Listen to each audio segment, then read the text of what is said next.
flow of execution means how functions will execute. This ones we will see. So functions will follow the sequential order of statement. Sequential order of statement. Which type of sequential? That is from top to bottom. Top to bottom. Okay.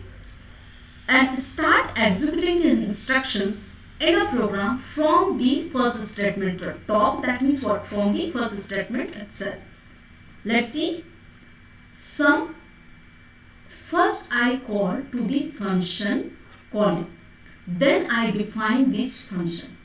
Then I have taken the two numbers as a main program. So in the functions, what we will see that in the Pythons will execute the program from the top itself. So whenever function calling it is getting that and not defining this function, so that's why it will generate the error, name error.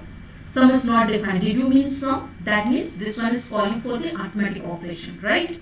So that is why it's generated the error. So that's why first we define the function, and whenever def is given, okay, define, then this is the body of the functions, then afterwards this is the main program equal to 7, b equal to 5, then sum. Whenever this sum in the function call, it will get it. Then afterwards this function call will come to here and then solve it and then generate the result, right?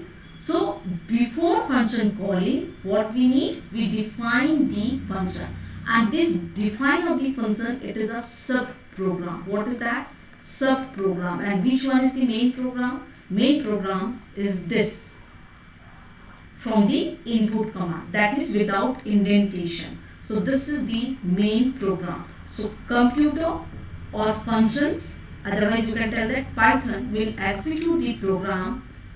It will start from the main program itself, right?